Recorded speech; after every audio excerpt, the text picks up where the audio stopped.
everybody, welcome back. Are you ready? Are you ready to come in and hear a story? Miss Becky has a great story. If you're ready, come on in. Hi everybody, welcome back. We're so glad to see you. Miss Marti and I have been working really hard on these stories. I have a great story for you today, but we have to do a couple things first. Miss Marti and I have already lit our Christ candle. I'm going to take this small one and you all will go get yours out of your boxes and turn them on to create a sacred space. So this is a sacred space. The next thing we're going to do is we're going to ask Miss Marti to come and change the circle of the church year calendar. Hi, Miss Becky. Hi, Miss Marti. All right. Here we were last week on the 5th Sunday of Lent. Now we're going to move to the last Sunday in Lent, which has another name. It's called Palm Sunday. And that's where we are. Look, next Sunday's Easter. Thank you, Miss Marti. Wow, that's exciting. Palm Sunday. There's some very serious things that are getting ready to happen. So the story that I'm going to tell you today continues from the story that Miss Marti told you last Sunday, the Faces of Easter. And she taught us about when Jesus was a baby and he grew into a boy and a young man and then spent some time in the desert. So if you're ready, I'm going to continue this story. So watch where I go to find this story so that you can always find it when you're looking for it. So it's right here on the Easter shelves. Okay.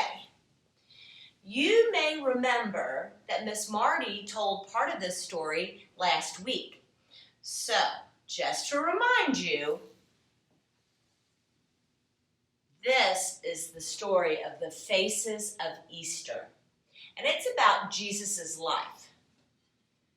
Jesus was born to Mary and Joseph. He was a little baby and they loved him so much.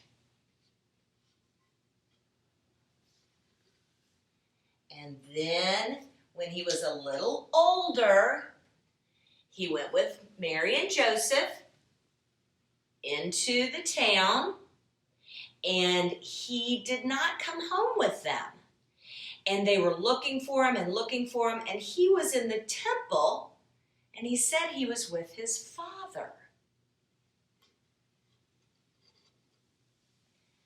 Then Jesus was a grown man, and he went to the river to be baptized by his cousin, John the Baptist. And then Jesus went into the desert for 40 days to find out what his work would be. What was Jesus' work?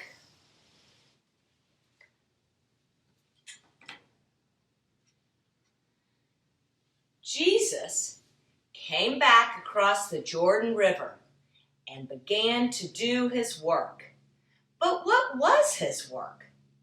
His work was to come close to people, especially the people no one else wanted to come close to. See, he has come so close to this blind man.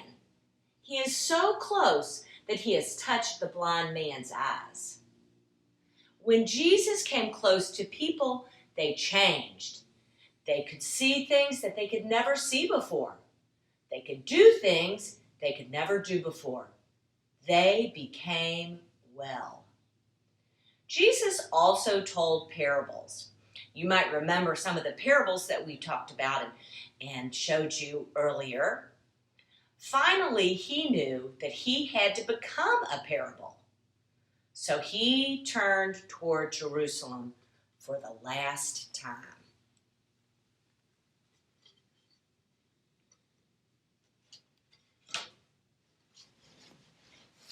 Jesus went to Jerusalem for the last time. It was the time of the Passover, and the city was full of people from many different lands. They thought Jesus was coming to be king, but they weren't paying attention. He wasn't riding on a great white horse when he came into the city. He wasn't being carried by soldiers. He was riding on a donkey, and it wasn't even his. He had borrowed it.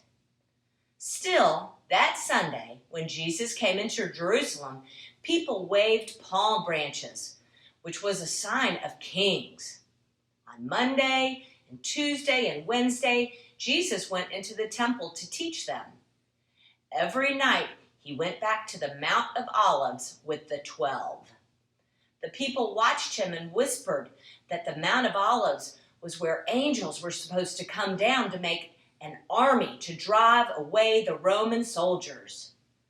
One day, when Jesus was teaching in the temple, he said, "Do you see that old woman over there? She's going to put something in the money box. Listen. Do you hear anything?" No.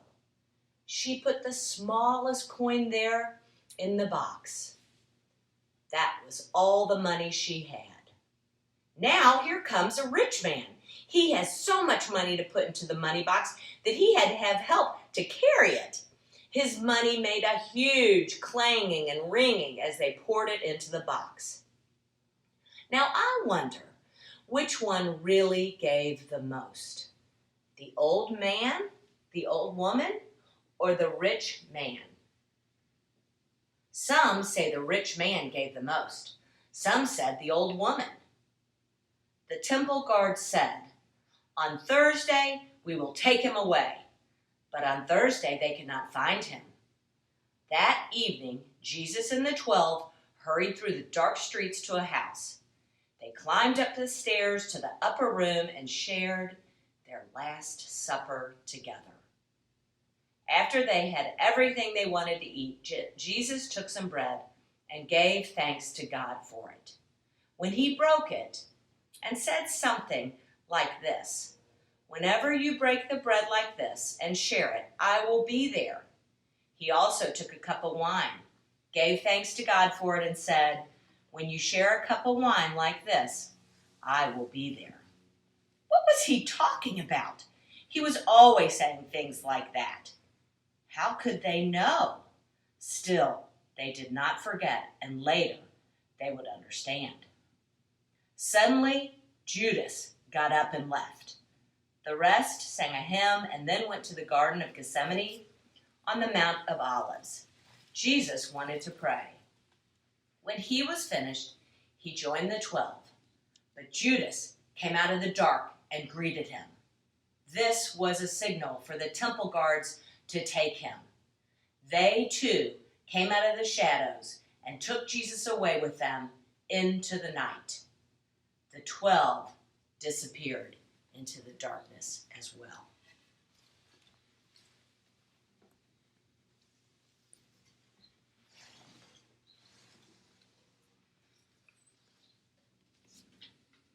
That night was a very confusing one.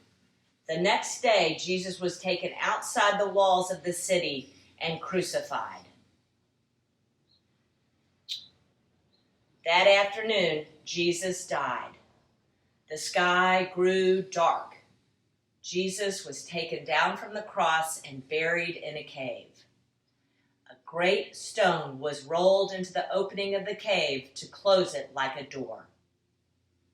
Saturday was so quiet, you could almost hear the earth breathing.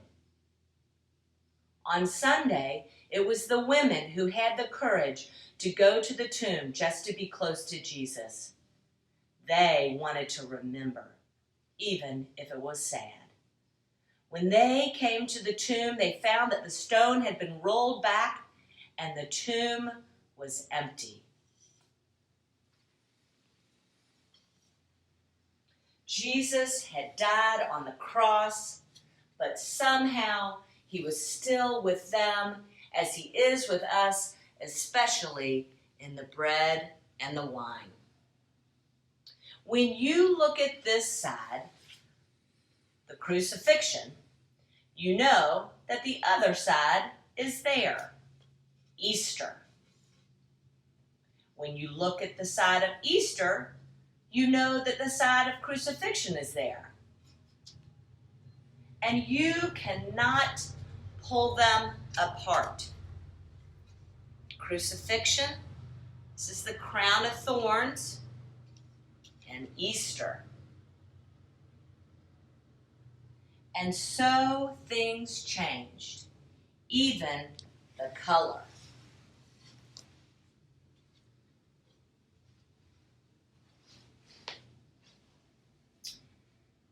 So, wait a minute. I think something is wrong. Here's the beginning, here's the middle, and here is the end.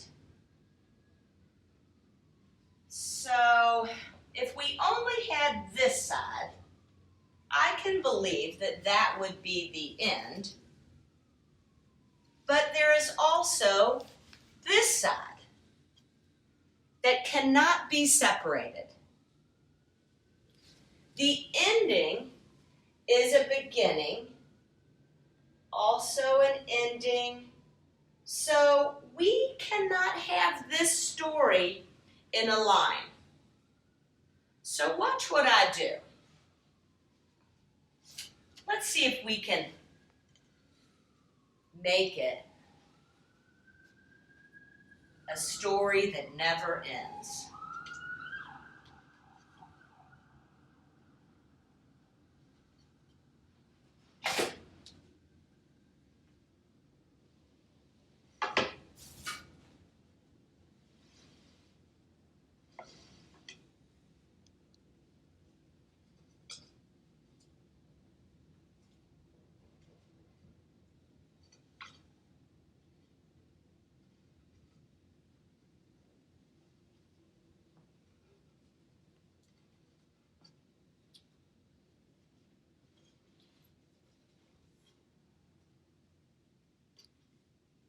So look what we did.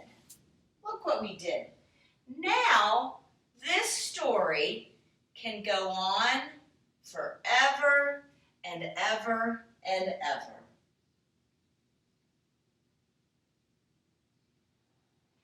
I wonder what part of this story you like best. The baby, the temple, baptism, learning about what his life's work was going to be, healing the sick, getting close to the poor, the night when he was betrayed, crucifixion, resurrection. I wonder what part of this story is the most important. And I wonder where you are in this story. And I wonder if any of this story could be left out and we'd have the whole story.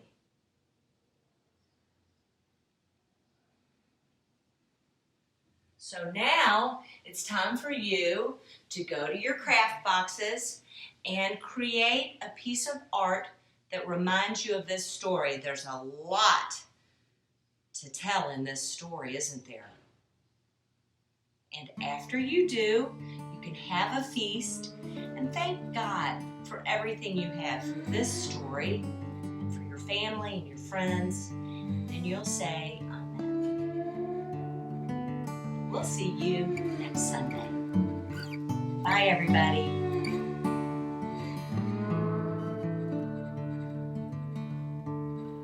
This little light of mine, I'm gonna let it shine.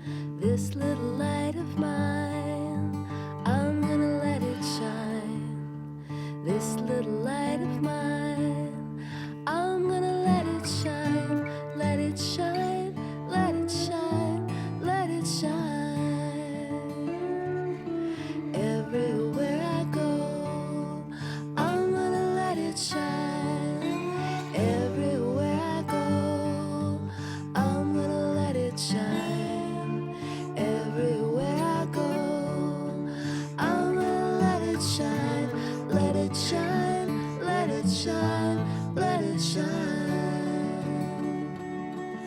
This little light of mine, I'm gonna let it shine. This little light of mine, I'm gonna let it shine. This little light of mine, I'm gonna let it shine. Let it shine, let it shine, let it shine.